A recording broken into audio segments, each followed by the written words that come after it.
Tension जुत्ती की नोक पे रखा हाँ पहले दिन ते। टेंशन जुत्ती की नोक पे रखे छोरे पहले दिन ते। तो क्या आप भी टेंशन में हैं क्योंकि 11 जनवरी को है केवीएस एनवीएस का कंबाइंड एग्जाम और कंप्यूटर में कुछ आता जाता नहीं है क्योंकि कभी भी कंप्यूटर सीखने की कोशिश नहीं करी, कभी कंप्यूटर देखने को मिला भी तो चला नहीं पाए, कभी चलाने गए तो इंटरेस्ट नहीं आया, इस वजह से कभी कंप्यूटर के बेसिक्स भी नहीं सीख पाए। तो आज आप एकदम सही जगह पर आए हैं। आज की इस वीडियो में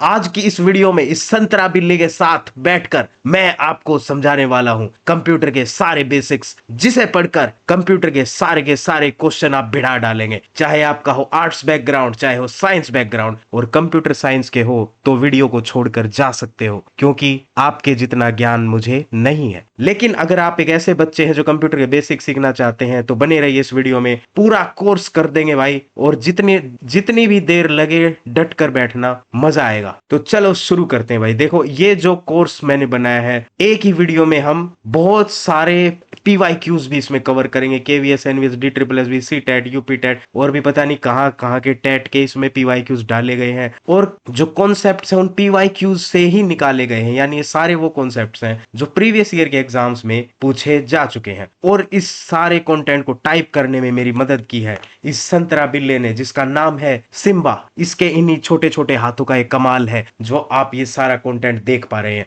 तो चलिए गाइस शुरू करते हैं। तो सबसे पहले आता है भाई कंप्यूटर फंडामेंटल क्या चीज है। तो कंप्यूटर के फंडामेंटल में सबसे पहले तो कंप्यूटर की डेफिनेशन आती है। कंप्यूटर एक ऐसा डिवाइस है जो डेटा को लेता है, फिर कुछ प्रोसेस करता है, फिर कुछ डेटा को वापस देता है। सिंपल, यानी कंप्यूटर को हम कुछ कहेंगे, कंप्यूटर उस पर कुछ एक्शन लेगा और उस एक्शन का रिजल्ट हमें दिखाई देगा। तो ऐसी ही कुछ डेफिनेशन CTET DSSB और KVS में पहले पूछी जा चुकी है। तो ये एक तरह का बस इलेक्ट्रॉनिक डिवाइस है और जिन इंस्ट्रक्शंस को लेता है उन्हें प्रोग्राम्स हम बोलते हैं। बस इतना याद रखना है। अब चलते हैं आगे। तो IPO साइकिल क्या चीज है। देखो आपको ज्यादा डीप में नहीं घुसना है क्योंकि आपको कंप्यूटर इंजीनियर नहीं बनना, आपको सिर्फ एग्जाम क्वालिफाई करने से मतलब है। तो गाइस देखिए IPO साइकिल में 3 स्टेप्स आते हैं कि कंप्यूटर ने रॉ डेटा को लिया जिसे हम इनपुट बोलते हैं, कंप्यूटर ने उसी डेटा को फिर प्रोसेस किया, उसकी गणना करी, और उस गणना के आधार पर हमें कुछ इंफॉर्मेशन या रिजल्ट निकाल कर दिया। यह है IPO साइकिल और इसी साइकिल के रिपीटेशन से कंप्यूटर चलता रहता है। अब कंप्यूटर की कैरेक्टरिस्टिक क्या है, यहां से MCQ बनते हैं।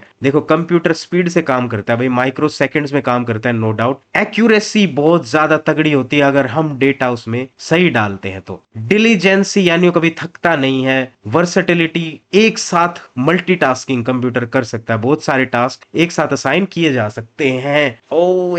देखो सिम्बा को लगता है लेक्चर पसंद आ रहा है। क्या चाहिए भाई, क्या चाहिए गाइस। देखो मैं अभी ये लेक्चर ये मेरे को बनाने नहीं देगा, इसका अभी खेलने का मन है इसका, है ना। तो खेलने का मन है तो मेरे को लेक्चर नहीं बनाने देगा, खेलने का मन। ऐसे बैठ जा आराम से बेटे, आराम से। नो शरारत नहीं बच्चे, नो। आओ आराम से बैठो। मार दे मन है। आओ गाइस देखो इसको मैं साइड में बिठा देता हूँ, नहीं तो ये मुझे काम नहीं करने देगा। बैठ जा आराम से, शांत आराम से बैठ गया। चलो तो गाइस देखिए कंप्यूटर वर्सेटाइल होता है, एक साथ कई सारे मल्टीटास्किंग यानी कई सारे टास्क हम उसको असाइन कर सकते हैं। और अगर बात करें हम स्टोरेज की तो भाई बहुत सारा डेटा कंप्यूटर इजीली स्टोर कर सकता है। ऑटोमेशन का मतलब है एक बार हमने कोई प्रोग्राम उसके अंदर डाल दिया, यानी एक सेट ऑफ इंस्ट्रक्शन कंप्यूटर को हम दे दें तो फिर उन्हीं सेट्स को रिपीट भी कर सकता है बार बार, यानी काम को ऑटोमेट कर देना, जो आजकल AI कर रहा है। अब लिमिटेशंस आती है, इन लिमिटेशंस पर क्वेश्चन बनते हैं कि कंप्यूटर के पास 2 चीजें नहीं होती, एक तो इंटेलिजेंस और एक इमोशंस। कंप्यूटर टोटली डिपेंडेंट होता है इस चीज पर कि क्या डेटा उसको दिया गया है। अगर डेटा गलत है तो उस गलत को ही सही मानेगा, उसके पास अपनी कोई विचारधारा, अपना कोई इंटेलिजेंस, अपनी कोई रीजनिंग एबिलिटीज नहीं होती। हालांकि ये चीज अब जुटलाई जा रही है आर्टिफिशियल इंटेलिजेंस के द्वारा, पर वो भी टोटली डेटा पर ही डिपेंड करता है।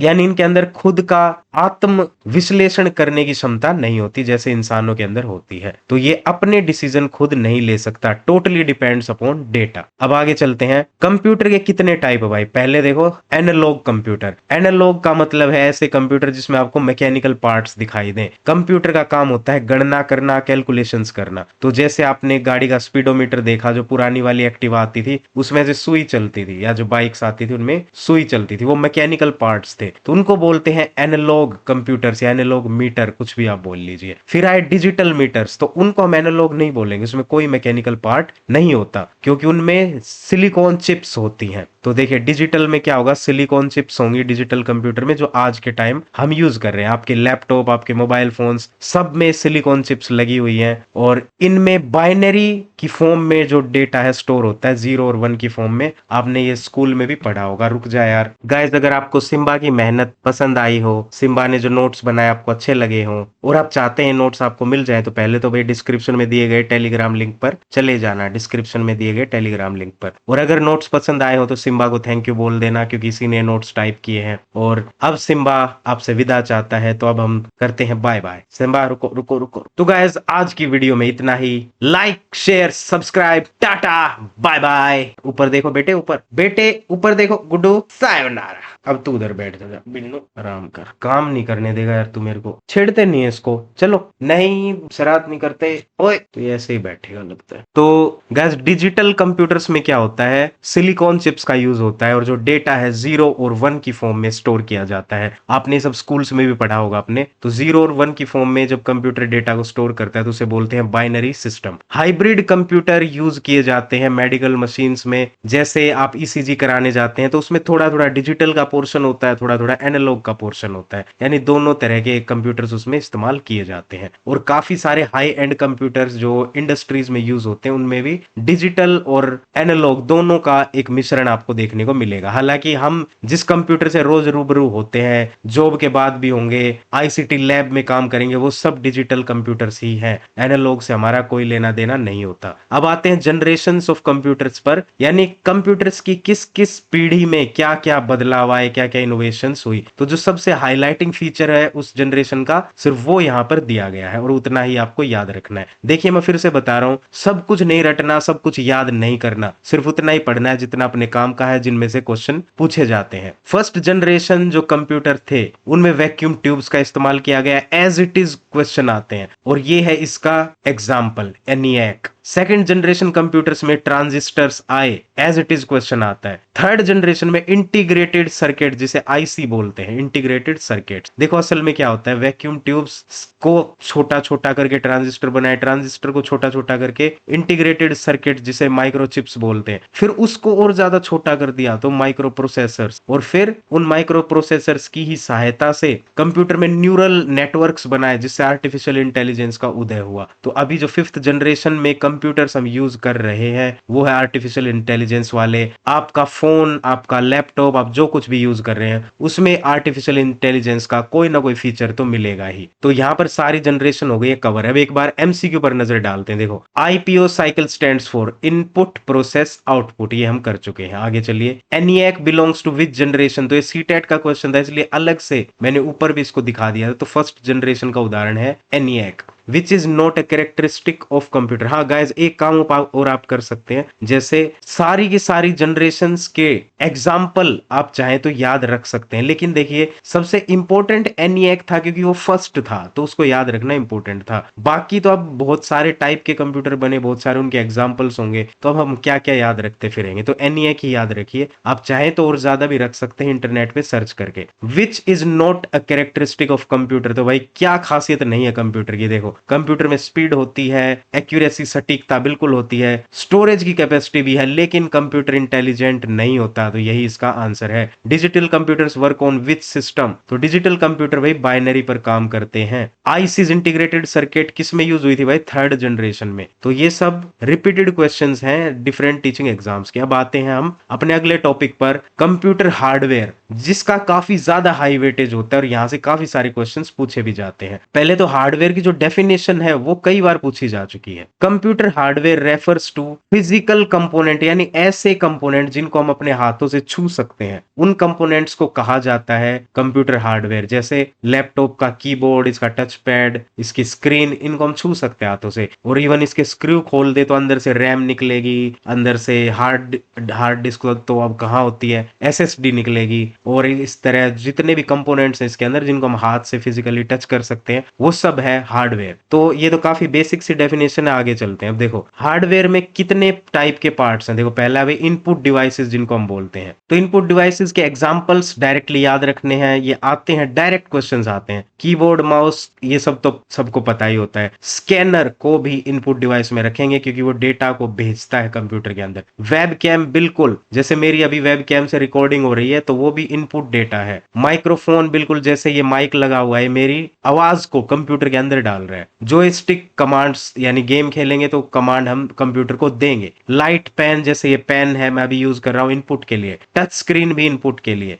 अब आउटपुट डिवाइसेस आप देखिए, आउटपुट डिवाइसेस में क्या है, monitor, printer, speaker, headphone, plotter. अब देखिए प्लॉटर कोई अलग टाइप की चीज नहीं है, प्लॉटर भी एक टाइप का प्रिंटर बोल सकते हैं जो वेक्टर इमेजेस को प्रिंट करने का काम करता है। हालांकि वेक्टर इमेजेस काफी अलग टाइप की टेक्नोलॉजी है, पर हमें टेक्नोलॉजी से कोई लेना देना नहीं है, हमें अपना एग्जाम क्लियर करने से मतलब है। तो याद रखेंगे प्लॉटर भी प्रिंटर का ही एक टाइप है। आइए आगे बढ़ते हैं। फिर आता है भाई सेंट्रल प्रोसेसिंग यूनिट। तो कंप्यूटर हार्डवेयर का सबसे important part, most important part of computer hardware, CPU, जहां से क्वेश्चन आते ही आते हैं। तो सीपीयू को ब्रेन ऑफ द कंप्यूटर भी कहते हैं क्योंकि सारी ही प्रोसेसिंग इसी के अंदर होगी। कंप्यूटर कितना पावरफुल है वो भी किस पे डिपेंड करता है, उसके सीपीयू पर। जैसे सिम्बा का सीपीयू यहां पर है और हमारा सीपीयू यहां पर है, वैसे ही कंप्यूटर का जो ब्रेन है वो उसके सीपीयू में होता है। आगे देखिए कंपोनेंट्स ऑफ सीपीयू। तो भाई सीपीयू किन किन 3 टाइप के कंपोनेंट से मिलकर बनता है। पहला है अरिथमेटिक लॉजिकल यूनिट, ये मैथमेटिकल ऑपरेशंस को परफॉर्म करता है कि किसी डेटा को ऐड करना है, डिवाइड करना है, सब्ट्रैक्ट करना है, वगैरह वगैरह। और लॉजिकल ऑपरेशन यानी एंड और नॉट वाले जो टास्क हैं, जो रीजनिंग बेस्ड टास्क है, वो सब अरिथमेटिक लॉजिक यूनिट में परफॉर्म किए जाते हैं। कंट्रोल यूनिट का काम है भाई जितनी एक्टिविटीज कंप्यूटर में चल रही हैं उन सबको आपस में तालमेल बिठाए रखना, उनको जोड़ कर रखना, कोऑर्डिनेशन करना। और जितने भी डेटा फ्लो हो रहे हैं कंप्यूटर में, मतलब देखो कंप्यूटर को मान लीजिए हमने कोई डेटा दिया कि भाई ये मैंने आपको डेटा दिया है, इनको ऐसे ऐसे प्लस माइनस या एंड और या रीजनिंग लगा के मुझे कोई रिजल्ट निकाल कर दो। कंप्यूटर तरह तरह की ऑपरेशंस को फिर परफॉर्म करेगा। कंप्यूटर कभी सिग्नल देगा स्टोरेज डिवाइसेस को कि यहां से वो डेटा निकालो, फिर उसको प्रोसेस करेगा, फिर उसको मॉनिटर को कहेगा कि अभी से रिप्रेजेंट करो। तो ये सब जो अलग अलग तरह के काम एक साथ चलते हैं कंप्यूटर में, उन सब को कोऑर्डिनेट करता है ये कंट्रोल यूनिट। फिर है रजिस्टर्स। रजिस्टर का मतलब भाई वेरी स्मॉल, ये बहुत छोटे साइज की एक वेरी फास्ट टाइप की मेमोरी होती है, यानी सीपीयू के अंदर एक छोटी सी मेमोरी भी डाली जाती है जिसे हम रजिस्टर्स बोलते हैं। तो ये टेम्परेरी इंस्ट्रक्शंस को फीड करने के काम आती है। मतलब जैसे करंटली कंप्यूटर में जो काम चल रहा है उस इंस्ट्रक्शन को बार बार कंप्यूटर में ना डालना पड़े, इसलिए कंप्यूटर उस करंटली चल रहे इंस्ट्रक्शन को इस रजिस्टर में एक बार स्टोर कर लेता है टेम्परेरी तौर पर, ताकि फटाफट उस इंस्ट्रक्शन को परफॉर्म किया जा सके।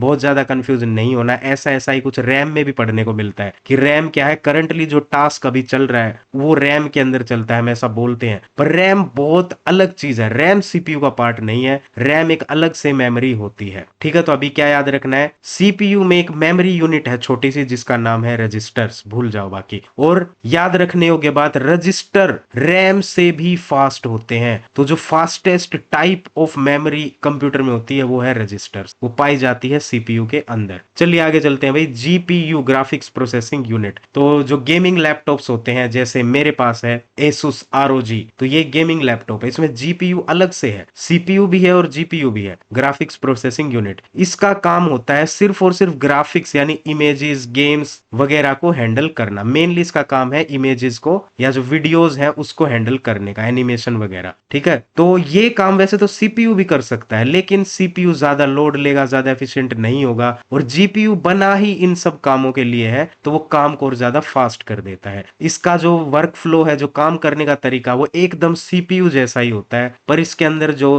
टास्क परफॉर्म किए जाते हैं वो specifically related to video and gaming होते हैं। और इसका जो मेजर रोल है भाई आर्टिफिशियल इंटेलिजेंस में देखने को मिलता है, मशीन लर्निंग में बहुत इसका काम देखने को मिलता है। मतलब जो नई नई मॉडर्न टेक्नोलॉजीज हैं उनमें जीपीयू का काम रहता ही है। और ये जो कॉन्सेप्ट है DSSS और केवीएस में हाल ही में पूछा गया है कि जो जीपीयू है उसका काम आर्टिफिशियल इंटेलिजेंस और मशीन लर्निंग में होता है। अब आगे चलते हुए न्यूरल प्रोसेसिंग यूनिट क्या चीज है, ये बिल्कुल लेटेस्ट ट्रेंड आया है, यह भी 2023-24 में ही इंट्रोड्यूस हुआ है। अभी क्या हो रहा है, लैपटॉप्स में और फोन के अंदर एनपीयू यानी न्यूरल प्रोसेसिंग यूनिट डाली जा रही है। एक छोटा सा ब्रेन डाला जा रहा है जिसमें सोचने समझने की क्षमता है। ये सीपीयू से बिल्कुल अलग है। सीपीयू का काम होता है जो डेटा दिया, जो इंस्ट्रक्शन दिया, उस इंस्ट्रक्शन के अकॉर्डिंग उस डेटा के ऊपर टास्क परफॉर्म करना। जैसे हम क्लासरूम में बच्चों को पढ़ा रहे हैं, हम उनको कोई इंस्ट्रक्शन देंगे, बच्चे उस इंस्ट्रक्शन के अकॉर्डिंग ही काम करेंगे। ये काम है सीपीयू का। पर एनपीयू का काम क्या है, एनपीयू को कोई डेटा मिला,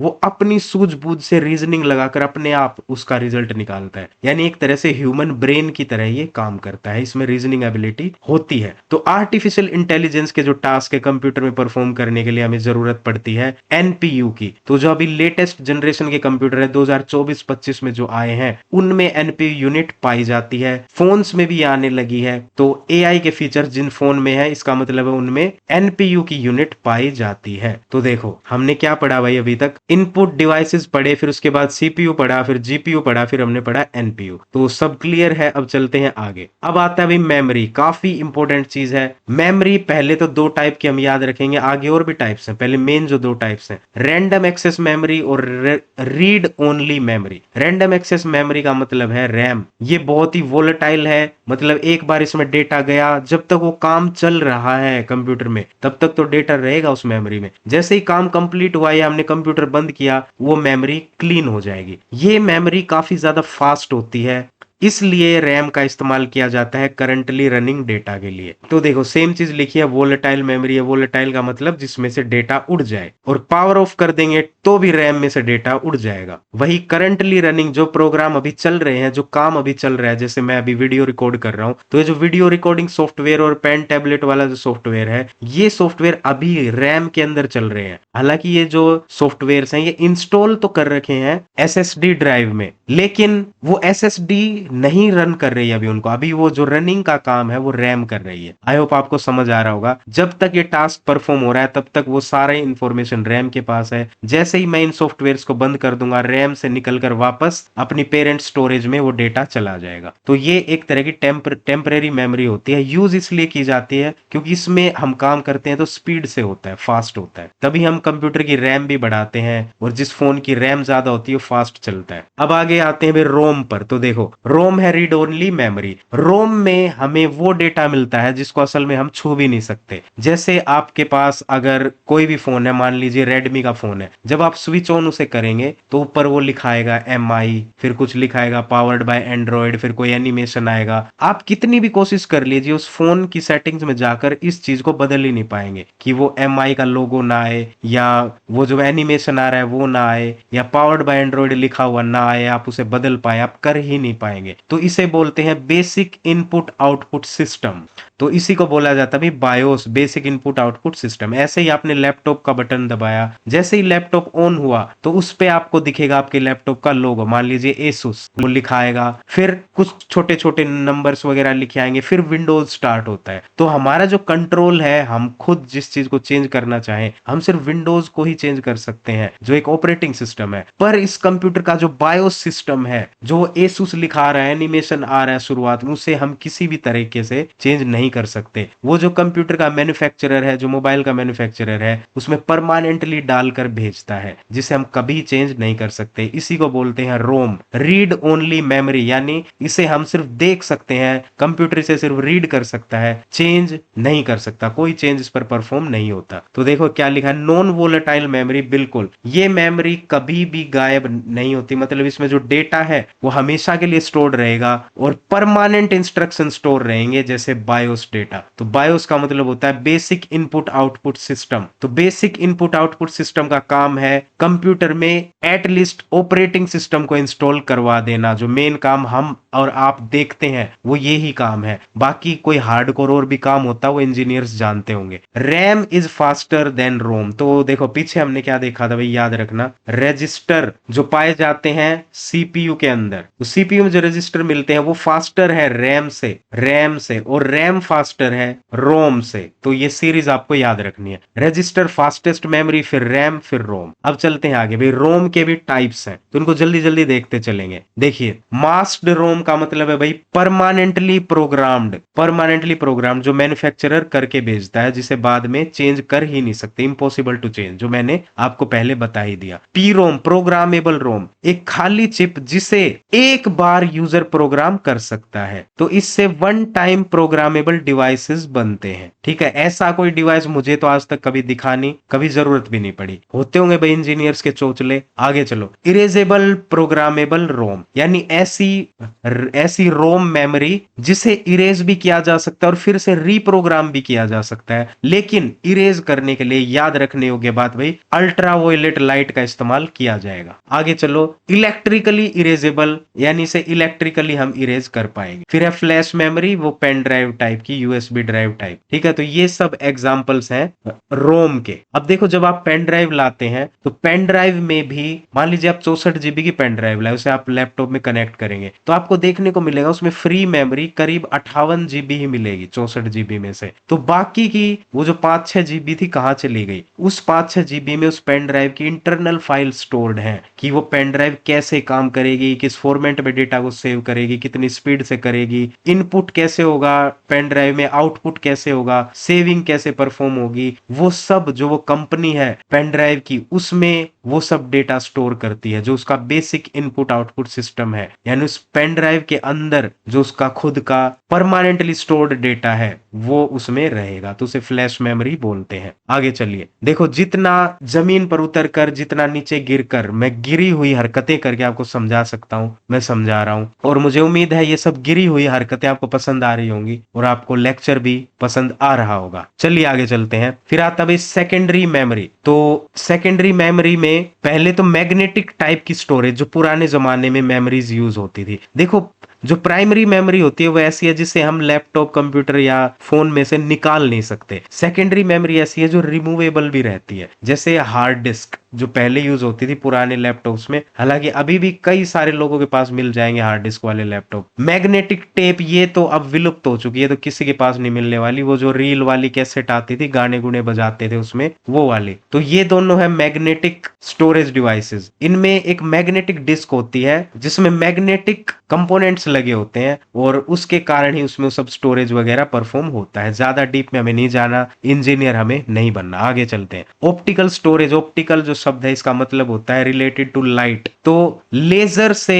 इन स्टोरेज डिवाइसेस को रीड और राइट किया जाता था, जैसे सीडी, डीवीडी, ब्लू रे डिस्क ये सब होती थी। तो ब्लू रे डिस्क शायद ज्यादातर लोगों ने नहीं देखी होगी। ये टेक्नोलॉजी प्ले स्टेशन में आई थी सबसे पहले, जो प्ले स्टेशन 2 आया था उसमें ब्लू रे टेक्नोलॉजी आई थी। फिर चलते हैं भाई सॉलिड स्टेट ड्राइव्स। तो पहले हमने देखी मैग्नेटिक ड्राइव जो पुराने जमाने की है, एचडीडी यानी हार्ड डिस्क, और वो कैसेट वाली टेप। फिर दूसरा हमने देखा optical devices, CD, DVD types. तीसरा आता है सॉलिड स्टेट डिवाइसेस जिसे फ्लैश स्टोरेज भी बोलते हैं। फ्लैश नाम इसलिए क्योंकि ये बहुत तेजी से काम करती हैं, सॉलिड स्टेट में होती हैं इसलिए। तो सॉलिड स्टेट डिवाइसेस में आपको दिखने को मिलेगा जैसे आपकी पेन ड्राइव है, ये भी एक तरह का सॉलिड स्टेट डिवाइस है। आपका एसडी कार्ड है वो भी सॉलिड स्टेट डिवाइस है। इसी तरह एसएसडी है वो भी सॉलिड स्टेट ड्राइव, उसका ही नाम होता है। अब आगे देखते हैं भाई। अब कुछ डेटा ऐसा है जो हम अपने कंप्यूटर में सेव नहीं रखते पर हम फिर भी उसको यूज करते हैं। कैसे? मान लीजिए आप ये वीडियो देख रहे हैं यूट्यूब पर, आपने इस वीडियो को डाउनलोड नहीं किया हुआ अपने फोन में, फिर भी आप कैसे देख पा रहे हैं? आपने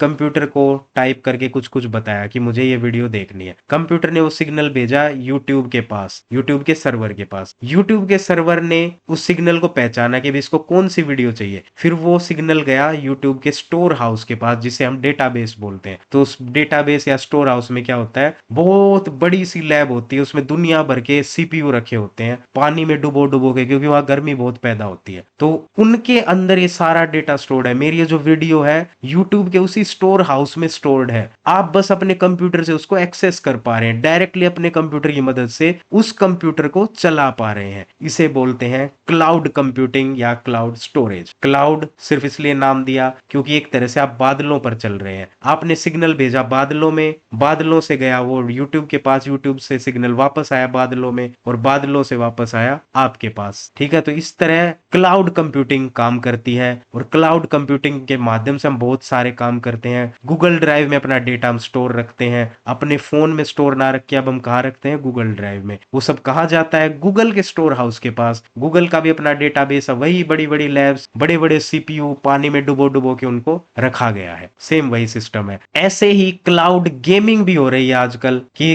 बिना अपने डिवाइस में गेम को डाउनलोड किए हम डायरेक्टली क्लाउड पर गेम्स को खेल सकते हैं। तो आई होप आपको नेटवर्किंग एंड क्लाउड कंप्यूटिंग का कुछ बेसिक समझ आया होगा। जितना गिरे हुए स्तर में मैं आपको बता सकता था उतना नीचे गिरकर मैंने आपको बताया। अब आगे देखिए, जो SSD है इज फास्टर देन HDD। बिल्कुल इंपॉर्टेंट क्वेश्चन है, क्योंकि अभी क्या होता है, जिसका कंप्यूटर या जिसका लैपटॉप स्लो पड़ जाता है आप उसे फिर दिखाने जाएंगे मैकेनिक या टेक्नीशियन के पास, तो टेक्नीशियन आपको बोलेगा इसमें SSD डलवा लो। क्योंकि क्या होता है भाई, HDD है मैग्नेटिक ड्राइव, SSD है solid state drive. Solid state drive में क्योंकि सॉलिड पार्टिकल्स हैं, पार्टिकल्स पास पास होते हैं, जो कण है बिल्कुल पास पास होते हैं, तो डेटा जल्दी जल्दी ट्रांसफर होगा। और HDD मैग्नेटिक डिवाइस है, तो मैग्नेट में थोड़ा धीरे होता है। क्यों होता है मुझे भी नहीं पता सच बताऊं तो, पर याद रख लो। ठीक है, HDD है मैग्नेटिक स्टोरेज, SSD है सॉलिड स्टेट स्टोरेज। तो SSD HDD से फास्टर है, और ये क्वेश्चन रिपीट हो चुका है तो इसे रट लेना। अब मेमोरी की यूनिट्स बिल्कुल क्वेश्चन आते भाई, यहां से देखो निबल से क्वेश्चन आए हुए हैं पहले, और बाइट किलोबाइट इन सब से आते रहते हैं। एक ये पेटाबाइट, इससे भी क्वेश्चन आते रहते हैं। तो ये सीरीज आप लोग याद रखना। सबसे छोटा है बिट, फिर है निबल, फिर है byte, kilobyte, megabyte, gigabyte, terabyte and petabyte. अब आता है भाई एक और टाइप का मेमोरी, कैश मेमोरी जिसे हम बोलते हैं। तो गाइस कैश मेमोरी क्या होती है? कैश मेमोरी होती है जैसे आपने अपने फोन में कोई ऐप डाउनलोड करी, जब आप फर्स्ट टाइम मान लीजिए इंस्टाग्राम डाउनलोड करा, जब आप फर्स्ट टाइम इंस्टाग्राम को खोलेंगे तो वो लोडिंग में थोड़ा सा टाइम लेगा, मान लो 5-10 सेकंड लेगा। फिर आपने उसमें अपनी थोड़ी थोड़ी इंफॉर्मेशन डाल दी, फिर आपने उस ऐप को कर दिया क्लोज। अब जब आप दोबारा से उस ऐप को खोलेंगे तो वो दबाते ही एकदम झटके से एक ही सेकंड के अंदर ओपन हो जाता है। तो ये सब कैसे हो पा रहा है? जब आप फर्स्ट टाइम किसी ऐप को खोलते हैं तो वो ऐप कुछ डेटा स्टोर करती है कि ये डेटा बार बार लोड तो होना ही है, तो क्यों ना मैं इसे स्टोर करके रख लूं। उसी को बोलते हैं कैश मेमोरी। तो इस कैश मेमोरी का काम होता है टाइम बचाना, लोडिंग का टाइम बचाना। एक तरह से आप इसे लोडिंग मेमोरी भी बोल सकते हैं। तो ये काफी हाई स्पीड मेमोरी है, सीपीयू और रैम के बीच पाई जाती है। क्यों, इसे भी समझिए। देखिए यहां हम बनाते हैं सीपीयू और यहां हम बनाते हैं रैम। तो देखो हमने कंप्यूटर को कोई इंस्ट्रक्शन दिया, कंप्यूटर सीपीयू में उसे प्रोसेस करेगा, प्रोसेसिंग के बाद वो उसे रैम तक भेजेगा, फिर वापस अपने पास लाएगा, फिर उसका रिजल्ट हम तक वो पहुंचाएगा। तो ये काफी लंबा प्रोसेस है। पर कुछ इंस्ट्रक्शंस, कुछ लोडिंग स्क्रीन्स या कुछ डेटाज ऐसे होंगे जो हर बार रिपीट होने वाले हैं और वो कंप्यूटर को पता होता है। तो वो क्या करता है, बीच में एक कैश मेमोरी रखता है, कैश मेमोरी। तो जब एक बार ये वाला लॉजिक परफॉर्म हुआ, कंप्यूटर को पता चल गया कि ये बार बार रिपीट होने वाला है, तो उस पूरी साइकिल को उसने कैश मेमोरी में स्टोर करके रख दिया। अब जब अगली बार आप सेम टास्क परफॉर्म करेंगे तो आपने कंप्यूटर को ऑर्डर दिया, सीपीयू को ऑर्डर दिया, सीपीयू ने डायरेक्टली कैश से ही आपको रिजल्ट दे दिया। तो वहां पर टाइम बच गया, वो जो रैम से आना जाना हो रहा था वो बच गया। तो ये सीपीयू और रैम के बीच मौजूद होती है। तो आई होप आपको कुछ तो समझ आया होगा। देखो गाइस, अगर कंटेंट पसंद आ रहा है तो कमेंट करते जाइए और बताते जाइए। ठीक है, काफी लंबी हो जाएगी यार वीडियो, लग तो रहा है, पर फिर भी पूरी तो करेंगे। तो एमसीक्यू, और देखो आपको टाइम दिखाता हूँ पहले तो मैं क्या टाइम हुआ है। ये देखो गाइस 1:30 बजा हुआ है रात के या सुबह के, जो भी बोलते हैं। हैं और इस टाइम मैं ये वीडियो रिकॉर्ड कर रहा हूँ क्योंकि शांति रहती है, तो मैं रात को ही वीडियोस बनाता हूँ। तो देखो एमसीक्यूज अब सोल्व हम करके देखते हैं। CPU is also known as, CTET का क्वेश्चन है, ब्रेन ऑफ द कंप्यूटर, बिल्कुल सही। कौन सी मेमोरी वोलेटाइल है, हम पढ़ चुके हैं, वो रैम है। ROM is non volatile, hard disk is non volatile, pen drive is non volatile. Which component perform arithmetic operation, तो एएलयू नाम से ही पता चल रहा है, अर्थमेटिक एंड लॉजिकल यूनिट। आगे चलिए, जीपीयू का काम क्या है, ग्राफिक्स यानी इमेजेस, वीडियोस एटसेट्रा को हैंडल करना जीपीयू का काम है। एनपीयू का काम है आर्टिफिशियल इंटेलिजेंस से रिलेटेड। ये सब एग्जाम्स में आए हुए क्वेश्चंस है गाइस, ये सब पीवाईक्यूज हैं। विच मेमोरी स्टोर्स बायोस डेटा, तो ये हम कर चुके हैं। जो ऐसा नॉन एडिटेबल डेटा जिसे हम छू भी नहीं सकते, जो मैन्युफैक्चरर डालकर भेजता है, उसे बोलते हैं बायोस डेटा, और वो रोम के अंदर ही पाया जाता है। Cache memory is use to increase speed, वही चीज आपको बताया था अभी, फिर से बता देता हूं। एक तरफ है सीपीयू, एक तरफ है रैम। कोई भी काम हम करेंगे सीपीयू में जाएगा, रैम में जाएगा, रैम फिर सीपीयू में, फिर हमारे पास, तो ये काफी लंबा प्रोसेस हो जाता है। तो बीच में आ जाती है कैश मेमोरी, जो रिपीटेबल डाटा है, सीपीयू से एक बार कैश में डाल देगा, फिर बार बार वहीं से हमें रिजल्ट देता जाएगा। तो ये रैम वाला जो साइकिल है वो एक तरह से कट ऑफ हो जाएगी। अब हो सकता है मैंने बहुत ज्यादा टेक्निकली करेक्ट आपको ना बताया हो, पर समझ आप गए होंगे, ठीक है। अब कोई इंजीनियर होगा वो इससे बेटर तरीके से आपको बता पाएगा, पर हमें तो एग्जाम क्लियर करने से मतलब, हमें क्या याद रखना है कि भाई जो कैश मेमोरी है उसका काम है स्पीड को इंक्रीज करना या जल्दी से किसी भी टास्क को परफॉर्म कर देना। अब आते हैं भाई सॉफ्टवेयर पर। सॉफ्टवेयर कंप्यूटर का वो पार्ट है जिसे हम छू नहीं सकते, विच इज नॉट फिजिकल, जो हमें सिर्फ स्क्रीन पर दिखाई देता है। यानी प्रोग्राम्स या इंस्ट्रक्शंस या जो भी आदेश हम कंप्यूटर को दे रहे हैं वो सब क्या है, सॉफ्टवेयर्स हैं। तो सिस्टम सॉफ्टवेयर, एप्लीकेशन सॉफ्टवेयर, ऐसे कई तरह के होते हैं। देखो सिस्टम सॉफ्टवेयर हम किसे कहेंगे, जो कंप्यूटर के बेसिक फंक्शंस को चलाने में मदद करते हैं, उन्हें सिस्टम सॉफ्टवेयर। जिसमें से जो सबसे बड़ा कंपोनेंट है उसका नाम है ऑपरेटिंग सिस्टम। अब देखो ऑपरेटिंग सिस्टम कई टाइप के होते हैं भाई, जैसे मेरे पास तो है विंडोज, कईयों के पास मैक ओएस होता है, अमीर लोगों के पास, गरीब लोग तो विंडोज ही रखते हैं, एंड्रॉइड है, और इसी तरह एप्पल का आईओएस होता है। तो ऐसे बहुत सारे ऑपरेटिंग सिस्टम है। ऑपरेटिंग सिस्टम का काम सिर्फ ये है जो आपके कंप्यूटर का हार्डवेयर है और जो आप हैं, आप दोनों की आपस में बात करवा पाए। ऑपरेटिंग सिस्टम वो बीच की कड़ी है जो इस कंप्यूटर की लैंग्वेज और आपकी लैंग्वेज के बीच आकर दोनों को एक दूसरे से इंटरेक्ट करवा पाता है। डिवाइस ड्राइवर का काम क्या है, डिवाइस ड्राइवर जैसे आप एक लैपटॉप लाए, अब लैपटॉप में तो इनबिल्ट वो ट्रैक पैड होता है, और माउस कहाँ गया भाई, अभी माउस मेरे पास रखा नहीं है। मान लीजिए आप एक्सटर्नल माउस ले आए, आपने अटैच कर लिया अपने लैपटॉप से। अब आपके लैपटॉप में तो इनबिल्ट कोई माउस का फीचर नहीं था, पर आपने बाहर से माउस लाकर उसमें लगा लिया, पर वो लैपटॉप उस माउस को पहचान पाए, उसको आइडेंटिफाई कर पाए, उसके लिए ये डिवाइस ड्राइवर्स यूज होते हैं। जब आप प्रिंटर यूज करेंगे अपने लैपटॉप में, तो बाहर से कोई भी डिवाइस लगाएंगे, आपको उस डिवाइस से रिलेटेड सॉफ्टवेयर भी इसमें डालना पड़ेगा, और उसी डिवाइस को रिकॉग्नाइज या आइडेंटिफाई करने वाले सॉफ्टवेयर को बोलते हैं डिवाइस ड्राइवर्स। ऐसे ही यूटिलिटीज जो छोटे मोटे टूल्स होते हैं, जैसे कैलकुलेटर हो गया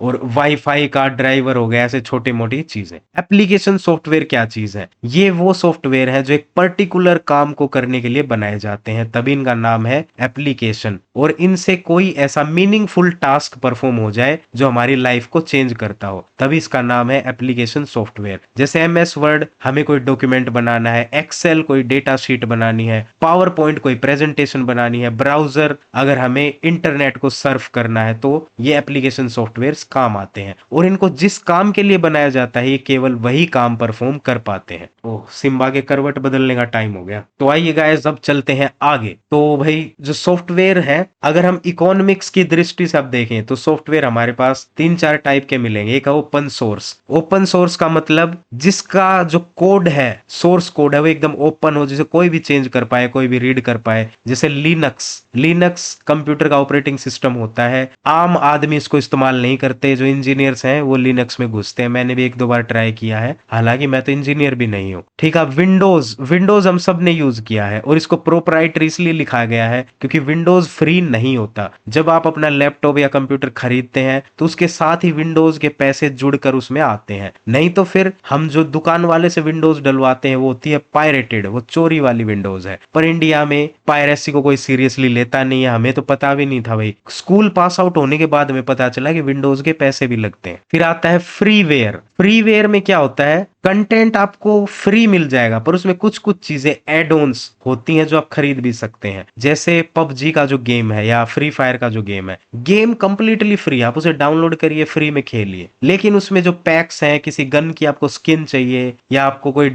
स्पेशल टाइप के कपड़े चाहिए, कोई स्पेशल टाइप का अपीयरेंस है, कोई इमोट आइकन है, वो सब खरीदने पड़ते हैं और उस पर बच्चे खूब पैसे लुटा रहे हैं आजकल। पता नहीं क्या मजा आता है भाई, मैं तो फ्री में खेल के निकल लेता हूँ। मैं तो ऐसा हूँ, मेरा जो कैरेक्टर नंगा भी खड़ा रहे मुझे कोई फर्क नहीं पड़ता, मैं तो, मुझे गेम खेलने से मतलब। एक बार पबजी में मैंने क्या किया, मेरे कैरेक्टर के पास कपड़े थे ही नहीं, तो मैंने ना तो कभी कोई पैक खरीदा, ना कहीं इधर उधर से कपड़े कलेक्ट करने की कोशिश करी, वहीं वो कच्छा पहन के वो गेम खेला भाई, पूरा पूरा गेम कंप्लीट किया। और उसमें जो मेरे टीममेट्स थे वो बार बार बोल भी रहे थे इस बंदे के पास कपड़े नहीं है, पर कोई बात नहीं यार, गेम है तो उसको एंजॉय करो, उसमें पैसे क्या डालने। शेयरवेयर, अब शेयरवेयर ऐसा होता है जो ट्रायल वर्जन के तौर पर आप यूज कर सकते हैं, पर बाद में आपको उसके लिए पैसा देना पड़ेगा। जैसे काफी सारी एप्स ऐसी आती हैं, पिक्सआर्ट है, कैनवा है, जो फोटो एडिटिंग के एप्स हैं, उनको आप, उनका जो छोटा सा पोर्शन है वो आप फ्री में यूज कर सकते हैं, पर कंप्लीट पैकेज आपको यूज करना है, सारे फीचर्स यूज करने हैं, तो आपको उसके पैसे देने पड़ते हैं। इसे बोलते हैं शेयरवेयर। तो क्या क्या याद रखना भाई, open source completely free, proprietary completely paid, freeware जो डाउनलोड करना यूज करना फ्री है, पर आप चाहें तो उसमें पैसा डाल भी सकते हैं। शेयरवेयर में सारे फीचर्स अनलॉक नहीं होते, कुछ एक फीचर्स पेड रहते हैं। अब एमसीक्यू पर आते हैं।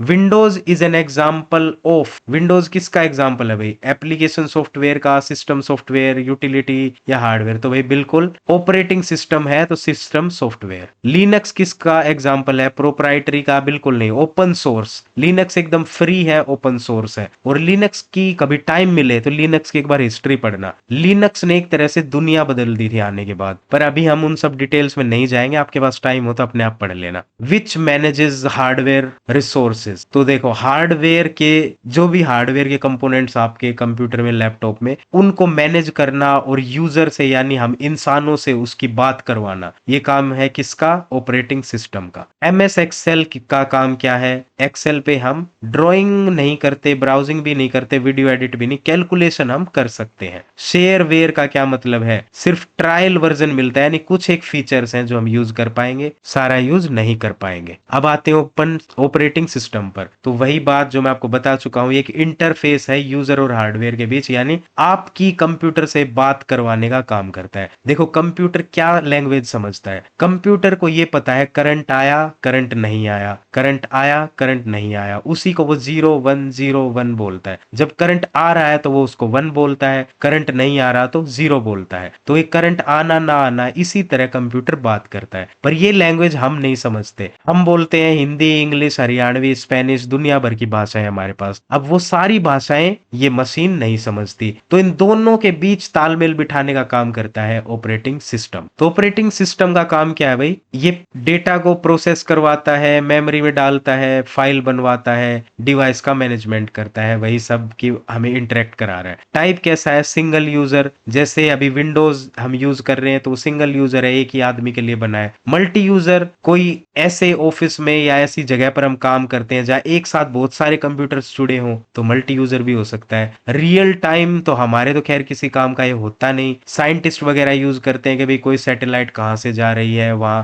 क्या क्या हाल है, स्पेस टेक्नोलॉजी में इसको यूज करते हैं, मिलिट्री वाले इसको यूज करते हैं। और जैसे हम मैप्स को यूज कर रहे हैं, गूगल मैप्स, तो उसका जो ऑपरेटिंग सिस्टम गूगल ने वहां अपने डेटाबेस में रखा होगा, वो रियल टाइम ऑपरेटिंग सिस्टम मिलेगा। पर हमारे जो काम का है वो सिंगल यूजर वाला ही होता है। अब आइए एमसीक्यू पर चलते हैं। तो operating system act as bridge, यानी किसके बीच, पुल का काम करता है ऑपरेटिंग सिस्टम, यूजर और हार्डवेयर के बीच, बिल्कुल सही। इनमें से ओपन सोर्स बताना है तो वो लिनक्स ही है, लिनक्स के अलावा ओपन सोर्स कोई नहीं है। हाँ, एक ये भी आप लोग याद रख लेना गाइस, देखो विंडोज किसका है, माइक्रोसॉफ्ट कंपनी का, लिनक्स ओपन सोर्स है उस पर किसी का अधिकार नहीं है। डोस, डोस किसका सॉफ्टवेयर है? ये भी माइक्रोसॉफ्ट का है। माइक्रोसॉफ्ट का पहले एमएस डोस सॉफ्टवेयर आता था, एमएस डोस के बाद उन्होंने विंडोज बनाया। तो ये आप याद रखना कि भाई डोस से ही विंडोज निकल कर आया है। और मैक ओएस तो सबको पता है, अमीर आदमियों के जो औलाद है वो एप्पल के लैपटॉप खरीदते हैं और मैक ओएस चलाते हैं। अब भाई एंड्रॉइड, एंड्रॉइड किस पर बेस्ड है? लिनक्स पर। ये भी आपको बता देता हूं यहीं पर, एंड्रॉइड बेस्ड है लिनक्स पर। यूनिक्स पर क्या बेस्ड है? यूनिक्स पर बेस्ड है लिनक्स। तो आप ये कह सकते हैं कि यूनिक्स एक ऐसा पुराने जमाने का ऑपरेटिंग सिस्टम है जिससे लिनक्स निकल कर आया। डोस एक ऐसा पुराने जमाने का ऑपरेटिंग सिस्टम है जिससे विंडोज निकल कर आया। तो डोस भी फ्री नहीं है, प्रोप्राइटरी है, तो विंडोज भी प्रोप्राइटरी। यूनिक्स फ्री था तो लिनक्स भी फ्री। और अब बच गया एप्पल वाला आईओएस, या जिसे मैक ओएस, कंप्यूटर वाले को मैक ओएस बोलते हैं। तो जो एप्पल का कंप्यूटर, एप्पल का लैपटॉप होता है उसमें मैक ओएस पाया जाता है और ये लिनक्स से डिराइव किया गया है, लिनक्स से। तो खैर इतना ज्यादा डीप में आपको जाने की जरूरत नहीं है, बस कंपनी का नाम याद रख लेना, कौन सी कंपनी का कौन सा ऑपरेटिंग सिस्टम है। अगला क्वेश्चन है भाई, which is not operating system function? Operating system का क्या फंक्शन नहीं है? फाइल मैनेजमेंट, बिल्कुल फाइल को मैनेज करता है, कंट्रोल करता है डिवाइस को।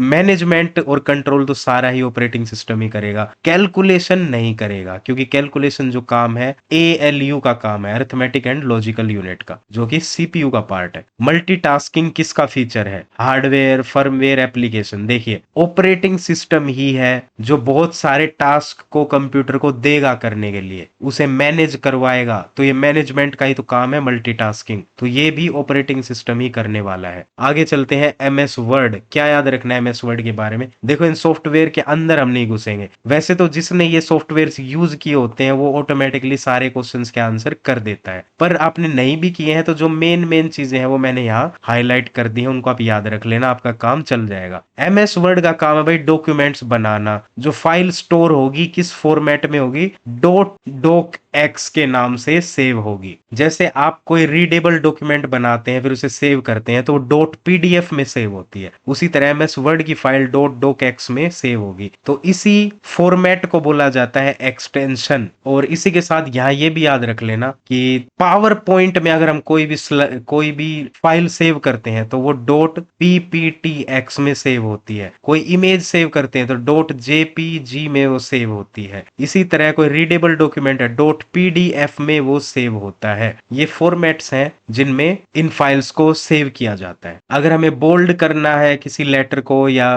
किसी भी वर्ड को तो कंट्रोल+B करेंगे। इटैलिक करना है कंट्रोल+I, अंडरलाइन कंट्रोल+U। ये एकदम बेसिक कमांड्स हैं जो आपको आने चाहिए। मेल मर्ज भी इसमें हम कर सकते हैं बल्क लेटर्स का यूज करके। अब एमसीक्यू पर आते हैं। MS Word is a application software, बिल्कुल सही। अगला है software for bold, shortcut for bold. तो बोल्ड करने के लिए कंट्रोल+B। देखो U से अंडरलाइन, B से बोल्ड, I से इटैलिक, S से save. Mail merge is used for bulk letters. Word file extension अभी पढ़ा हमने doc x. Spell check is found in. अब देखो ये तो ऐसा क्वेश्चन है जो वही बच्चा आंसर कर पाएगा जिसने एमएस वर्ड को रियलिटी में यूज किया है। तो वैसे इसका आंसर है रिव्यू टैब। बट अगर आप चाहते हैं इन चीजों को जानना तो आप एक दिन एमएस वर्ड खोलिए, सारे टैब्स में से एक बार होकर चले जाइए, थोड़ा सा आइडिया आपको मिल जाएगा कि भाई इंसर्ट टैब में क्या क्या है, व्यू में क्या है, डिजाइन में क्या है। अब आते हैं एमएस एक्सेल पर। तो एक्सेल का काम है भाई कैलकुलेशन करना, डेटा एनालिसिस, चार्ट वगैरह बनाना। डॉट एक्सएलएसएक्स में जो फाइल है वो सेव होगी। फॉर्मूला कोई भी इसमें हम लगाएंगे, कैलकुलेशन इसमें हम कर सकते हैं, तो जब भी हम इसमें कोई फॉर्मूला लगाएंगे तो वो स्टार्ट होगा इक्वल्स के साइन से। और देखो एक्सेल में क्या होता है, ऐसे डब्बे डब्बे बने होते हैं बहुत सारे, आपने एक्सेल यूज भी किया होगा, ऐसे डब्बे डब्बे बने होते हैं। तो इन एक डब्बे को बोलते हैं एक सेल, और इस तरह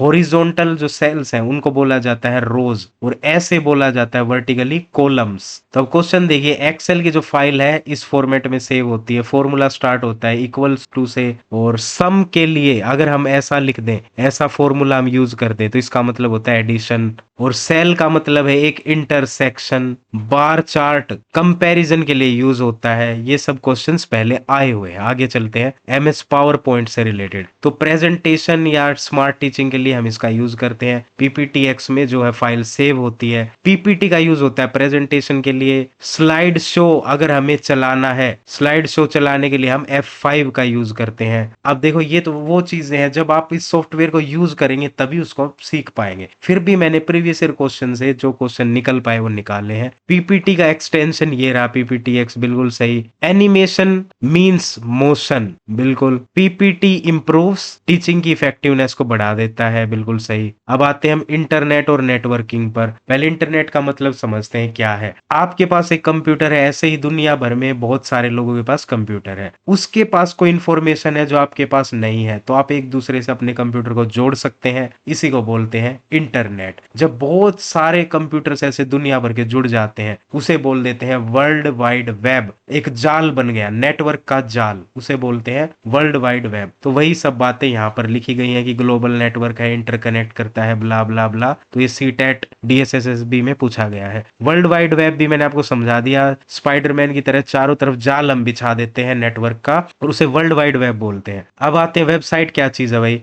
वेब पेजेस बनाए जाते हैं बहुत सारे, उन सब के एक कलेक्शन को बोला जाता है वेबसाइट। अब वेब पेज क्या है? एक सिंगल पेज, जो जैसे आप गूगल पर कुछ भी सर्च करेंगे एक सिंगल पेज खुलेगा, उस पर जो इन्फॉर्मेशन दी है उसे बोलते हैं वेब पेज, जो HTML की फॉर्म में सेव होता है। तो ये वर्ड आपको याद रखना है कि वेब पेज HTML डॉक्यूमेंट है। URL का मतलब भाई वो एड्रेस जहां वो वेब पेज तक हमें लेकर जाएगा। ISP का मतलब है इंटरनेट सर्विस प्रोवाइडर, जैसे आपका जो भी सिम आप यूज कर रहे हैं वो आपका ISP है। ब्राउजर वो सॉफ्टवेयर है जैसे गूगल क्रोम, जो आपको इंटरनेट को सर्फ करने में मदद कर रहा है। क्रोम हो गया, फायरफॉक्स हो गया। और आजकल ये भी क्वेश्चन आ रहा है, सफारी कौन सी कंपनी का ब्राउजर है? तो ये जो अमीरों का फोन है और अमीरों का लैपटॉप है, एप्पल, तो एप्पल के फोन और लैपटॉप में सफारी ब्राउजर पाया जाता है। सर्च इंजन देखिए, गूगल और बिंग। पहले की याहू भी होता था, अब तो मेरे ख्याल से याहू कोई यूज करता नहीं है, सब गूगल ही यूज करते हैं। अब आते हैं इंटरनेट सर्विसेज कौन कौन से टाइप की होती हैं। देखो, ईमेल होता है, electronic mail, world wide web हमने कर लिया।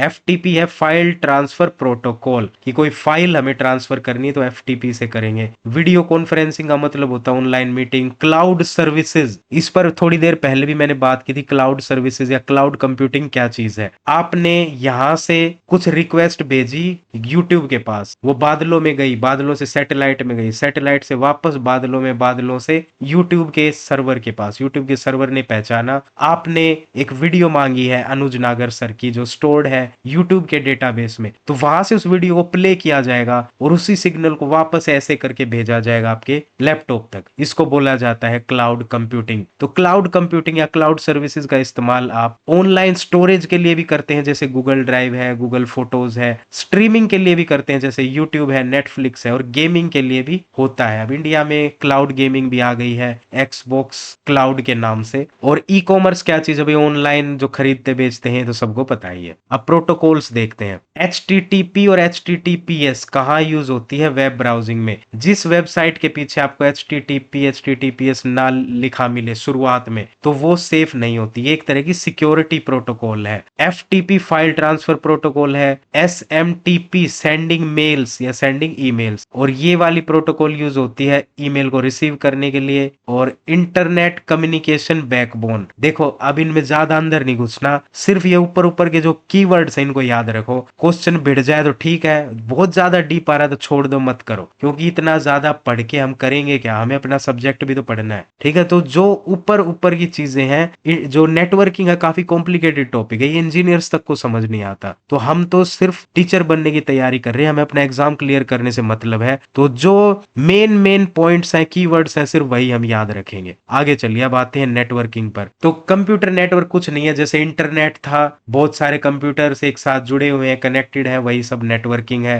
और एक दूसरे से अपना डेटा और रिसोर्सेज को शेयर कर सकते हैं। तो नेटवर्किंग के क्या क्या तरीके हैं, यानी इंटरनेट जोड़ने के जो तरीके हैं, उसी को नेटवर्किंग बोलते हैं। तो ये कितने तरीके से होता है? LAN लोकल एरिया नेटवर्क, जिसे हम वाईफाई बोलते हैं आजकल। वाईफाई मतलब एक छोटे से एरिया में एक नेटवर्क दे दिया जाता है, जिससे बहुत सारे डिवाइसेस आपस में कनेक्ट कनेक्ट हो सकते हैं। मेट्रोपॉलिटन एरिया नेटवर्क, एक पूरी सिटी के डिवाइसेस को कनेक्ट कर दिया जाए तो उसे MAN बोलेंगे, metropolitan area network. Wide area network, पूरी कंट्री को एक साथ कनेक्ट कर दिया जाए तो उसे बोलेंगे वाइड एरिया नेटवर्क। तो इंटरनेट जो है वाइड एरिया नेटवर्क का ही एक टाइप है, वाईफाई जो है लोकल एरिया नेटवर्क का एक टाइप है। और MAN का टाइप क्या है, मैंने तो आज तक देखा नहीं ऐसा कि सिटी में कोई कुछ कनेक्ट हो रहा हो, पर होता होगा, हमें डेफिनेशन याद करने से मतलब है। आगे आता है नेटवर्क टोपोलॉजीज, अंदर नहीं घुसना इसके, बहुत कॉम्प्लिकेटेड चीज है, सिर्फ कीवर्ड्स याद रखेंगे बस। Single backbone cable, star central hub server, देखो स्टार को तो याद रखना भी आसान है, ऐसे स्टार तो वो हब है एक तरह का, ठीक है। रिंग, रिंग तो पता चल गया सर्कुलर है। मैश, मैश में ऐसे जाली बनेगी तो सारे नोड्स कनेक्टेड है, ऐसा याद करके हम रख सकते हैं। अब नेटवर्क डिवाइसेस देखो, मोडम, मोडम का काम होता है, ये क्वेश्चन बिल्कुल बहुत बार रिपीट हो चुका है, जिसको तो याद ही रखना, डिजिटल को एनालॉग में कन्वर्ट करने का काम करता है मोडम। राउटर का काम है connect to the network. Switch का काम है, स्विच का काम है भाई कि वाईफाई यानी लैन से अपने डिवाइस को कनेक्ट करवाना। हब का काम है सिंपल डिवाइसेस या कम एफिशिएंट डिवाइस की एफिशिएंसी को बढ़ा देना, जैसे लैपटॉप में 2 ही USB पोर्ट है तो USB हब लगा देंगे तो बहुत सारे पोर्ट उसमें बन जाते हैं। अगेन इन चीजों में बहुत ज्यादा टेक्निकलिटी में नहीं घुसना, सिर्फ कीवर्ड्स हम याद रखेंगे, वही पेपर में आएंगे। रिपीटर, जैसे वाईफाई का रिपीटर भी यूज होता है, आपने नीचे वाले फ्लोर पे वाईफाई लगवाया, ऊपर नेटवर्क नहीं आ रहा तो एक छोटा सा रिपीटर लगा देंगे ताकि वो सिग्नल यहां तक भेज दे। अब ट्रांसमिशन के क्या तरीके हैं, देखो डेटा को ट्रांसफर करने के 2 तरीके, या तो वायर्ड तरीके से आप करिए या वायरलेस करिए। वायरलेस वाईफाई और ब्लूटूथ हम जानते हैं। वायर्ड में क्या होता है भाई, जो अलग अलग तरह के ये सब वायर से है, जैसे ऑप्टिकल फाइबर अभी लेटेस्ट चल रहा है तो ये सबको पता होता है। अब देखो MCQ, MCQ देखिए, internet is a network of computers, बिल्कुल सही। वर्ल्ड वाइड वेब है WWW, और ईमेल के लिए ये रहा सेंड मैसेज वाला जो प्रोटोकॉल था। और लैन, लैन वाईफाई वाला स्मॉल एरिया को कनेक्ट करता है। Device use to connect to network, router. Topology कौन सी यूज होगी, सेंट्रल हब के लिए तो वो स्टार वाली जो आपको ऐसे एग्जांपल बताया था, स्टार वाली। मैश में ऐसे जालियां बनेंगी, सारे नोड्स कनेक्टेड होंगे। रिंग में ऐसे गोल गोल सर्कुलर। बस में ऐसा single backbone. ISP stands for internet service provider, which cable provides highest speed. Optical fibre, बिल्कुल याद रखना भाई, ये अभी लेटेस्ट ट्रेंड चल रहा है तो आपको ये याद रखना है कि जो ऑप्टिकल फाइबर है सबसे फास्टेस्ट डेटा ट्रांसफर करने में मदद करती है। अब आते हैं साइबर सिक्योरिटी, ईमेल सेफ्टी वगैरह पर, या वायरसेस वगैरह के बारे में पढ़ेंगे। देखो गाइस, मैं थोड़ा स्पीड से चल रहा हूँ क्योंकि लेक्चर मैं नहीं चाहता बहुत ज्यादा बड़ा हो, आपका बहुत ज्यादा टाइम वेस्ट हो। लेक्चर छोटा ही रहना चाहिए ताकि आप उसे बार बार देखकर बार बार रिवाइज भी कर पाए। तो पहले तो साइबर सिक्योरिटी क्या भाई, प्रोटेक्शन करना कंप्यूटर की, नेटवर्क्स की और अपने प्रोग्राम्स की, अपने सॉफ्टवेयर डेटा वगैरह की, कि बाहर से कोई और आकर हमारे उस डेटा को चुरा ना ले, उसी को बोला जाता है साइबर अटैक। तो साइबर अटैक क्या चीज है कि हमारे कंप्यूटर में बाहर से कोई अनऑथराइज्ड पर्सन आ गया और नेटवर्क के माध्यम से उसने हमारे कंप्यूटर को एक तरह से हैक कर लिया, उसी को बोलते हैं साइबर थ्रेट। तो कॉमन टाइप के साइबर थ्रेट कौन कौन से हैं ये देखते हैं। वायरस, कोई भी ऐसा मैलिशियस या खतरनाक प्रोग्राम जो हमारे कंप्यूटर को हैक कर सकता है, डैमेज कर सकता है, या हमारे कंप्यूटर की कॉपी बनाकर उस बंदे के पास भेज सकता है जिसने वो वायरस डाला है। वॉर्म्स का मतलब है सेल्फ रेप्लिकेटिंग मालवेयर, तो कोई ऐसा एक सॉफ्टवेयर आपके कंप्यूटर में डाल दिया जाए कीड़े की तरह, और वो कीड़े की तरह डबल होगा, वो सॉफ्टवेयर अपनी अब कॉपी बनाता जाएगा और आपके पूरे कंप्यूटर की मेमोरी में वो फैल जाएगा, एक तरह से आपके कंप्यूटर को हाईजैक कर लेगा। ट्रोजन हॉर्स का मतलब एक ऐसा सॉफ्टवेयर जो देखने में लगेगा बहुत ही यूजफुल है पर वो बड़ा हार्मफुल होता है, यानी एक नकली ऐसा सॉफ्टवेयर बनाया जाता है जिसको देखकर आपको लगेगा ये बड़े काम की चीज है, आप उसे डाउनलोड करेंगे पर असल में वो एक वायरस होता है। स्पाईवेयर एक ऐसा सॉफ्टवेयर जो सीक्रेटली आपकी इंफॉर्मेशन को कलेक्ट करके किसी और तक भेजता रहे।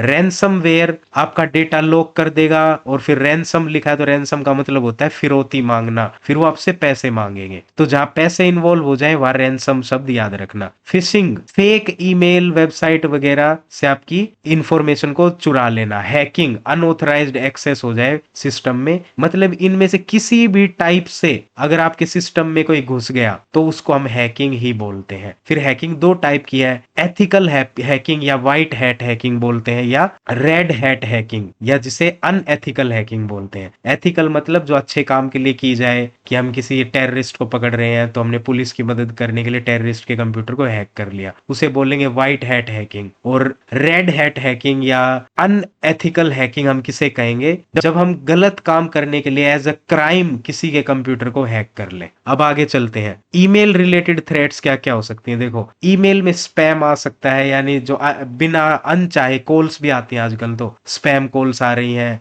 पॉलिटिशियंस भी कॉल कर रहे हैं आजकल, तो वो सब स्पैम कॉल्स हैं। जबरदस्ती क्रेडिट कार्ड ले लो, क्रेडिट कार्ड ले लो, पीछे पड़े रहते हैं, वो सब स्पैम होता है। फिशिंग ईमेल, कि आपके पास कोई फेक ईमेल भेज दिया जाए, भाई तुम्हारी नौकरी लग गई है, तुम केवीएस में टीचर लग गए हो, इस लिंक पे क्लिक करो और ज्वाइनिंग लेटर प्राप्त करो। आपने क्लिक किया और आपका पूरा फोन हैक हो गया, आपके सारे पैसे उड़ गए। ईमेल स्पूफिंग, स्पूफिंग का मतलब वही नकली ईमेल भेजना। मैलिशियस अटैचमेंट्स, यानी आपके पास कोई ऐसा ईमेल आया जिसमें कोई पीडीएफ फाइल थी, डाउनलोड करते ही वो वायरस आपके कंप्यूटर में चला गया। फिर आता है साइबर सेफ्टी, हम कैसे रखेंगे अपना जो पासवर्ड है स्ट्रॉन्ग रखिए, टाइम टाइम पर चेंज करते रहिए, नोन लिंक्स पर क्लिक ना करें, एंटीवायरस को अपडेट करके रखें, सिक्योर वेबसाइट वही HTTPS प्रोटोकॉल जिस वेबसाइट पर मिले उसी पर जाना है, डेटा को बैकअप करते रहें और OTP किसी के साथ शेयर ना करें। ये सारी चीजें हम सबको पता है। अब चलते हैं आगे। अब ईमेल में देखो, ईमेल में जो टू वाला कॉलम होता है वो होता है उस मेन रेसिपिएंट के लिए जिसको हम भेज रहे हैं। CC जिसको हम करते हैं, यानी वो कार्बन कॉपी चली जाएगी उस दूसरे बंदे को, और इन दोनों को ही विजिबल होगा कि इन दोनों के पास ये मेल भेजा गया है। BCC ब्लाइंड कार्बन कॉपी, इनके अलावा हम सेम ईमेल किसी और को भी भेजना चाहते हैं पर हम नहीं चाहते कि इन दोनों बंदों को पता चले, तो उसे हम BCC करके भेज देंगे और वो हिडन रहेगा, इन दोनों को पता नहीं चलेगा कि इस तीसरे के पास भी मेल गया है। तो ये काम है इन तीनों 2CC और BCC का। अब जिसने ईमेल का यूज किया होगा वही इन चीजों को जान पाएगा, जिन्होंने नहीं किया होगा वो बस याद रख लो, फुल फॉर्म याद रख लेना। CC मतलब कार्बन कॉपी, BCC मतलब ब्लाइंड कार्बन कॉपी। अटैचमेंट मतलब ईमेल में हम कोई भी PDF या कुछ भी फाइल डालकर जो भेज रहे हैं वो सब अटैचमेंट्स। अब आते हैं MCQ पर। फिशिंग किससे रिलेटेड है? ऑनलाइन फ्रॉड से, बिल्कुल सही। और पैसा कौन सा मालवेयर मांगता है? देखो वही रैंसम जिसमें आ गया, रैंसम मतलब फिरौती, रैंसमवेयर। एंटीवायरस सॉफ्टवेयर किसके खिलाफ बचाता है? वायरस के खिलाफ। BCC ब्लाइंड कार्बन कॉपी को बताता है, ये KVS का क्वेश्चन है। स्ट्रॉन्ग पासवर्ड, स्ट्रॉन्ग पासवर्ड हम किसे कहेंगे? जिसमें लेटर, नंबर, सिंबल सारी चीजें हो। आगे चलते हैं, कीबोर्ड के शॉर्टकट है ये मेन, तो इनको तो गाइस आप याद कर लेना,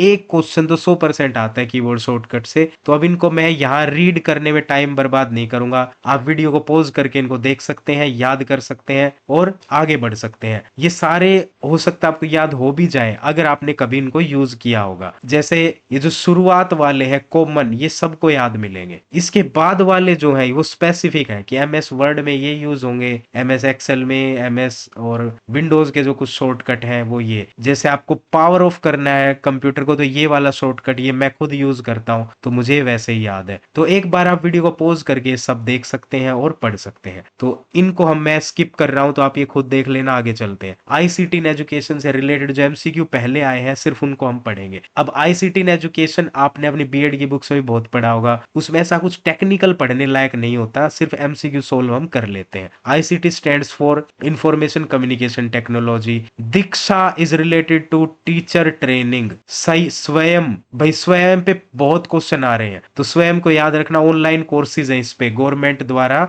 दिए गए ऑनलाइन कोर्सेज जिन्हें हम MOOC कोर्सेज बोलते हैं, मैसिव ओपन ऑनलाइन कोर्सेज। ये दो शब्द याद रखना, स्वयं, MOOC और ऑनलाइन कोर्सेज। स्मार्ट बोर्ड किसका एग्जाम्पल है? भाई ICT टूल का एग्जाम्पल। ICT किस में मदद करती है? टीचिंग को बेटर बनाने में मदद करती है। अब आ गए हम आर्टिफिशियल इंटेलिजेंस पर, आई थिंक ये लास्ट टॉपिक है। तो आर्टिफिशियल इंटेलिजेंस का मतलब है, शब्द याद रखना, simulation of human intelligence. Artificial intelligence का मतलब है कंप्यूटर को वो क्षमता प्रदान करना कि वो हमारे दिमाग को सिमुलेट कर पाए, हमारे दिमाग की तरह काम करना शुरू कर दे। मतलब उसमें न्यूरल नेटवर्क्स बनने लगे। न्यूरल नेटवर्क्स कैसे बनेंगे? NPU का यूज करके, न्यूरल प्रोसेसिंग यूनिट जो हम पढ़ चुके हैं पहले, याद ना हो तो पीछे जाकर देख लेना। की कॉन्सेप्ट देखते हुए इसके, तो एआई के कौन कौन से कॉन्सेप्ट हमें पता होने चाहिए। एक तो मशीन लर्निंग, कि मशीन को हम जितना डेटा देंगे उतना वो सीखेगी। जैसे आपका चैट जीपीटी, जितना आप चैट जीपीटी से बात करेंगे उतना ही वो आपको समझता जाएगा, वो मशीन लर्निंग का एग्जाम्पल है। डीप लर्निंग,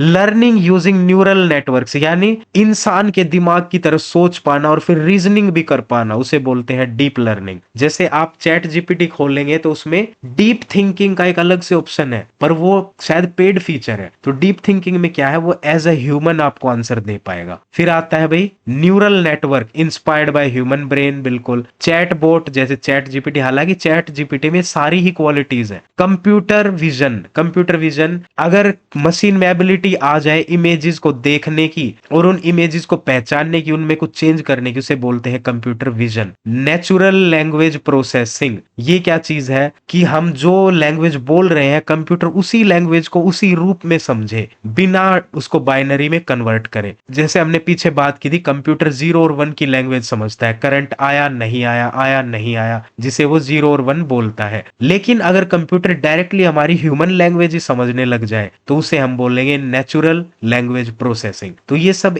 एआई के दुनिया में हो रही लेटेस्ट इनोवेशंस है, हमें सिर्फ इतना ही पता होना चाहिए। अब एआई के जो पॉपुलर प्लेटफॉर्म है उनसे रिलेटेड जो जानकारी हमें चाहिए वो जान लेते हैं। Chat GPT open AI company ने बनाया है, जो यूएसए की कंपनी है। एआई पावर्ड चैट बोट है जो एनएलपी पर, नेचुरल लैंग्वेज प्रोसेसिंग पर बेस्ड है। जैसे आप उससे बात भी कर सकते हैं, आपने देखा होगा, तो आपकी ह्यूमन लैंग्वेज को समझता भी है। फिर आइए गूगल जेमिनाई पर, जिसका पुराना नाम था बार्ड, ये नाम याद रखना है, इसे गूगल कंपनी ने ही बनाया है, ये भी यूएस से बेस्ड है। माइक्रोसॉफ्ट के एआई का नाम है कोपायलट, जो माइक्रोसॉफ्ट ने बनाया है, और ये इन सब सॉफ्टवेयर में इंटीग्रेटेड है, एआई असिस्टेंट की तरह ये काम करता है। ओए सिम्बा सिम्बा सिम्बा थक गया, सिम्बा भी थक गया, मैं भी थक गया। कोई बात नहीं, बस 5 मिनट और फिर सोएंगे, 5 मिनट और बेटा फिर सोएंगे, ठीक है। हाँ तो भाई MS Word, Excel, PowerPoint, ये सब जो सॉफ्टवेयर है माइक्रोसॉफ्ट के, इनके अंदर अब एआई के जो फीचर्स आ रहे हैं वो आ रहे हैं को पायलट के कारण। तो को पायलट एक तरह का चैट बोट ही है, जैसे चैट जीपीटी है, पर माइक्रोसॉफ्ट ने इन सब के अंदर उसको इंटीग्रेट किया हुआ है। तो आपको क्या याद रखना भाई, ओपन एआई ने बनाया चैट जीपीटी जो यूएसए की कंपनी है,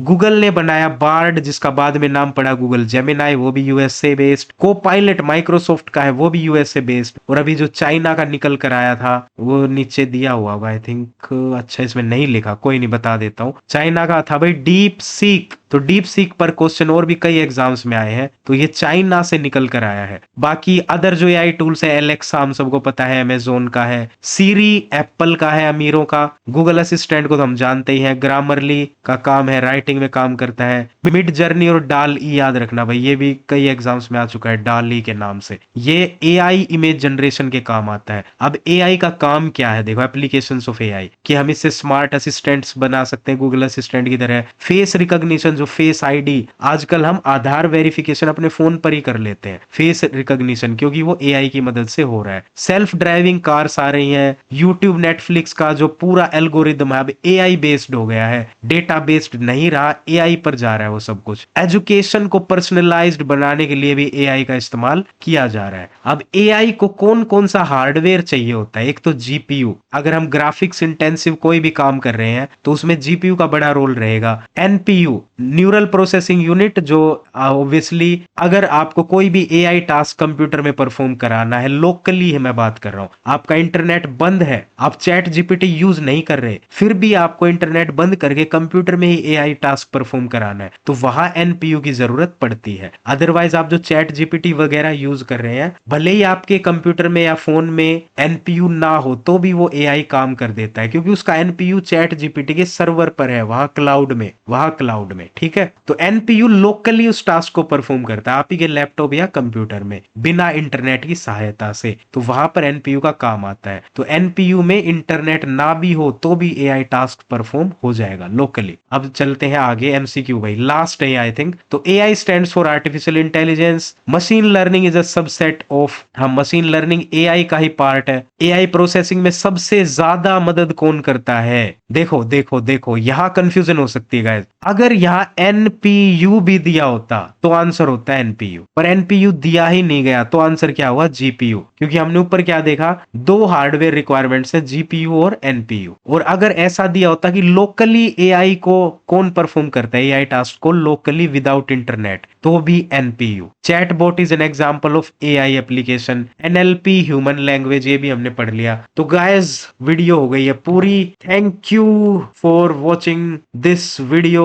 मुझे लगता है बीच बीच में आवाज भी डिस्टर्ब हुई होगी क्योंकि सिम्बा मेरी गोदी में ऐसे बैठा हुआ है, देखो ये उठ ही नहीं रहा। मैंने इसको उठाने की भी कोशिश करी पर ये बार बार वापस आ जाता है, इसको ऐसे ही सोने में मजा आता है। तो गाइस आज की वीडियो में इतना ही। अगर वीडियो पसंद आई हो, कंटेंट पसंद आया हो तो कमेंट्स में भर दीजिए और बताइए कितना आपको पसंद आया। क्या ऐसा ही कंटेंट आपको और भी चाहिए, क्या और भी सब्जेक्ट्स में पढ़ाऊं 11 जनवरी तक, जब तक आपका एग्जाम हो रहा है, और कौन से सब्जेक्ट्स हैं जो मैं आपको पढ़ा सकता हूं, जो आपका मन है भाई। जिस पर ज्यादा कमेंट्स आएंगे अगली वीडियो, अगली ऐसी मैराथन वीडियोस पर आएगी। तो तब तक के लिए देखते रहिए अपना चैनल, लाइक शेयर सब्सक्राइब, पढ़ते रहिए, आगे बढ़ते रहिए। टाटा बाय बाय सायोनारा। बोलो म्याओ म्याओ म्याओ म्याओ सायोनारा।